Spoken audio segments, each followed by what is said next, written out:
What's good, YouTube? What's good, everybody? It's a Christ Leviathan prophecy, and yesterday I watched the lottery, and I was totally pissed off. Now, obviously, I didn't expect my Knicks to pick anywhere, because we had the Mavericks 10th round pick, which we could have probably done something with it.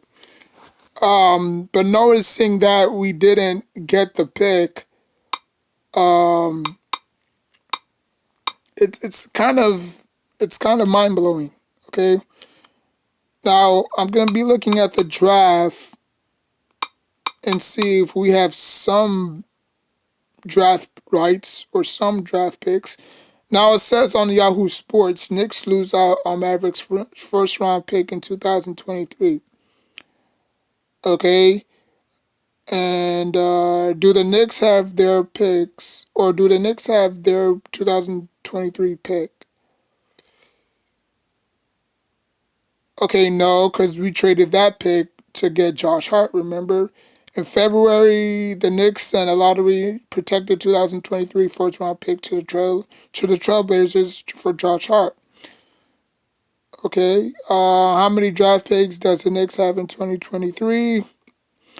How many draft picks do the Knicks have in 2023? As in April of 10th of 2023, the Knicks have 10 first round draft picks from 2023 to 2029, including 6 of their own picks from 2024 to 2027. Of these picks, they have 8 of them available for trade.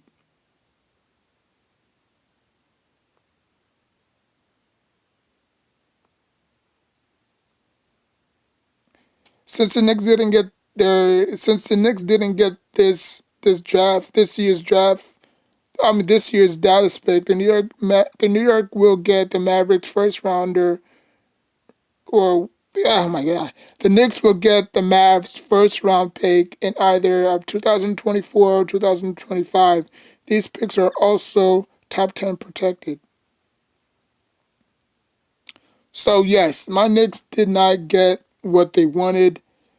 Um, it would have sucked. It would actually not really suck, but it would have been great if we did get these picks, the picks, I should say, because obviously picking out a top 10, it's not really that bad. I mean, you can find value um, anywhere in the draft. You just gotta look. Um, so yeah, so we don't have any picks. It sucks unless we could just do a trade. Unless we could just trade. I don't know if we're gonna trade Randall. We could probably try packaging a few picks and Randall, so we could get at least something in the draft. Um, I don't know if we can. I don't know if we can sign undrafted free agents. Um, so I don't know. Um, I was mad. Obviously, the Mavericks did not make the playoffs, so I'm guessing that's why they didn't. They gave the Mavericks their pick, because if it was the other way around, if the Mavericks would have made the playoffs, but we didn't, I'm pretty sure we would have probably gotten their pick. But obviously, I'm just speaking out of fumes. You know what I'm saying? I don't know if that was the case. I don't know if that would have been the case, but I'm just saying. Um, I don't know. The last several picks, we had KP at number 5. We had RJ Barrett at number 3. So, um, I don't know. I don't know. Um, I mean, who would be available at pick number 10? You know, because if you're picking at number 10, the first 5 players are gonna go off the board, unless you want your guy and you obviously want to trade down. But I don't think anybody's willing to trade down. So you would probably be stuck with at least try to get it to at least number 6. Like if you could get your guy at number 6, like move a few spots down to get your guy at number 6. But if we were to pick at number 10, I don't really know who would be available at to us at number 10. But yes, we have 10 draft picks from 2024 all the way to 2023. I mean 2029. So all is not lost. And then plus next year we have the Mavericks first round draft pick, which is protected. So the way I look at it, we can either, or not we, but I could either come in here and bull crap yachts death, or we can find a way to get this team better players. Because we cannot go into the playoffs next year. That's if we make the playoffs next year. We cannot go to the playoffs next year with the same squad, with the same intensity. You know what I'm saying? Something has got to change. Now, obviously, Julius Randle is still on the contract. I believe he will become a free agent in the 2025 or 24 season because he signed a 2-year deal with us plus a player's option. So we have him under contract for 1 more year. Draymond Green is also a free agent. Almost, yeah. Draymond Green is a free agent next year. I don't know if he has a player's contract. I mean, a player's option or team option. But yeah, we have Randall under 1 more year. Now he can spend this off season working on his game, working on his craft. He'll always be a great regular season player, but in terms of the playoffs, he disappointed. Outside of that one game where he scored like 23 points, he's been abysmal, and we cannot have that. Stoudemire wasn't that putrid in the playoffs. Melo wasn't really that putrid in the playoffs. They just didn't have enough help. They didn't have a great supporting cast around them. When we beat the Celtics for the first time, getting out the first round, it was a sign of relief. You know what I'm saying? Like finally we got out the first round, but then again, we got punched in the mouth against a very good Indiana Pacers team, who was pretty good defensively. And then after that, we ran into the Heat, which obviously ended in 6 games, if I'm not mistaken. So we've always been up and down in the playoffs. But this year we finally got out the first round, and again, we just didn't have enough firepower. So I don't know what we're gonna do. I don't know what the Knicks organization staff is going to do. Coming into this draft, we thought we was gonna get not a lot of the picks, but we thought we was gonna get the Mavericks 10th round pick, which we didn't. So we have to settle for Plan B. What's Plan B? Plan B is to get better. Probably sign free agents that want to come here that suits our team. We need a lot of good shooters. We just need a complete team. We just need a complete team. To recap this year, we've had a lot of ups and we had a lot of downs. We were ranked third in offensive rebounding, which was pretty good. I think the bubble we were first. Yeah, I think in the bubble we were ranked first in defense, and then after that we just slipped because we let a few cats go in terms of free agency. So we went from being number one in defense to ranking number 27th, I believe. But we were pretty good in offensive rebounding this year. Um, RJ made a lot of strides. Um, we finally solved our point guard problem. So now we just need a go-to guy. A guy that can, obviously do it all. You know what I'm saying? Unfortunately, we will not get that in the draft. Um, but any Knicks fan out there, we just have to stay positive. I know it's hard for Knicks fans to accept that, damn, we missed out on, the Mavericks pick, which obviously they'll probably trade that pick. Who knows? Because there's no value at number 10. Because everybody knows the first five teams are going to get the good players. And when it goes to five and then six, seven, eight, nine, 10, it's like, what's there left? You know what I'm saying? But you can find great talent anywhere. You just have to have a good supporting cast. You just have to have a team that that's pretty good. You know what I'm saying? Not really a team, but you have to have scouters that's pretty good. Scouters that know what they're doing. You know, if you have that, then it is what it is. Now, obviously, looking back at that lottery draft, um, I mean, San Antonio is not a bad team. It really isn't.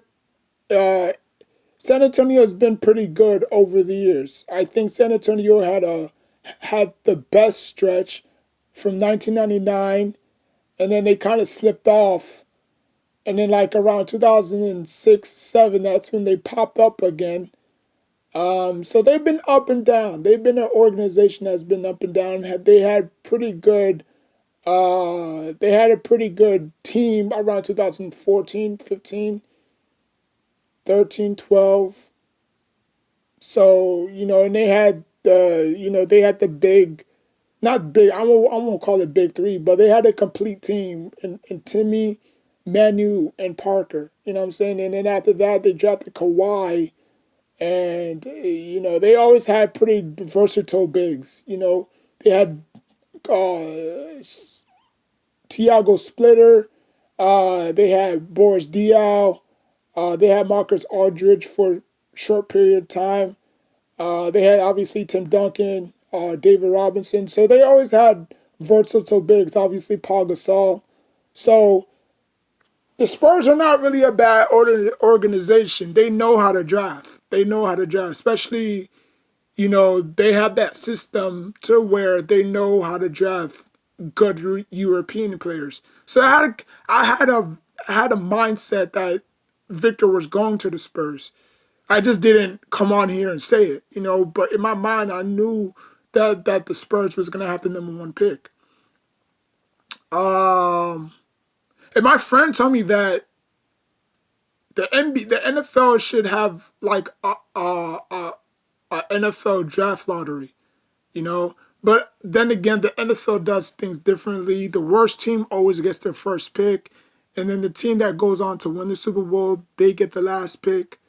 So I mean, if I don't know, but 32 teams. That's I mean, never mind. I said that. That's just a bad idea. I can see why that's a bad idea.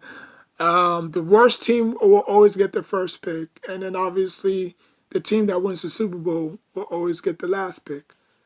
That will always be. That will never change. I believe that will never change. Um, and then after that, the Hornets got the second pick, and then obviously it was just, it is what it is. A lot of trades went on. Not really trades, but in terms of trades, there were a few trades that teams got. You know what I'm saying? Um, like we were supposed to have two picks, to be honest with you. We were supposed to have we were supposed to have the Portland Trail Blazers pick because of the Josh Hart trade, and we were supposed to have the 10th pick. So we were supposed to have, I don't know where. I think I think the Trailblazers landed seventh. So we were supposed to have the seventh pick and the 10th pick, but obviously due to the Josh Hart trade, we had to give up one draft pick to get him, and then after that, the Mavericks had bird rights on their pick. Um, so we lost out, but all hope is not lost. I think moving forward, we would. I think moving forward, we will have. Um, I think moving forward, we will have a clear picture on what this team is about. We need another big. We do need another big because Mitch can only do so much. I mean, we need one of those cat-like players that can create shots for himself. Now, obviously, Cat is not really a shot creator, but he can do almost everything that Mitch can't do. You know what I'm saying? He's a pretty good free throw shooter. He could shoot outside the perimeter. He could defend. And he's a Brooklyn native. He's a New York native. I believe he was born in here. So match made in heaven, right? But what will the Timberwolves get in return? Do they want do we want to package Julius Randle and a few picks? I mean, I don't know. I don't know. There's a lot of scenarios. There's a lot of dumb scenarios like Giannis coming here. Like Giannis is talking about he wants to be in a bigger market because he feels like, Milwaukee is not it. Even though he won a championship there, he feels like he wants his brand name to be even upper. Now, it would suck. It would suck if Giannis signed with the damn Nets and he winds up winning the championship with the Nets. I'm just throwing it out there. Um, because obviously, like I said, we would have to package something to give to Milwaukee to get him. Um, Now, if he wants to come here and make amends and be the hero, then be for it. You know what I'm saying? I'm gonna welcome him with open arms. You know what I'm saying? But please, Giannis, whatever you do, do not go to the Nets. Do not go to the Nets. The Nets are like the New York Jets of the NBA. You know, career dies going there, right? Like your career will die in a second going to the Jets. The Jets are just a dysfunctional organization all around. I'm surprised they won a Super Bowl in their lifetime. You know. Now I've met some cool Jets fans. I mean, Jets are not totally like Cowboy fans or Lakers fans or whatever. They're more low key chill. You know what I'm saying? They're not, you know, shove it in your face every 24 seconds, whatever. But I've met a few Jets fans that were pretty good, you know. Um, but Giannis, with all due respect, do not go to the Nets. Do not make the same dumb decision KD went to. Because there ain't no way, there ain't nobody can save the Nets. Nobody, you know. But if you want to come here, hey, welcome to New York, you know what I'm saying? But it's going to pull a massive trade to get him if he decides to come here. I know Milwaukee's gonna try their butts. I know not butts, but I know Milwaukee's gonna try their hardest to keep him because I don't think they're gonna trade him for nothing. You know, unless they want to build around Chris Middleton, which I don't think that's gonna happen. Um, but I don't know. I don't know. I don't know what free agent we're gonna get.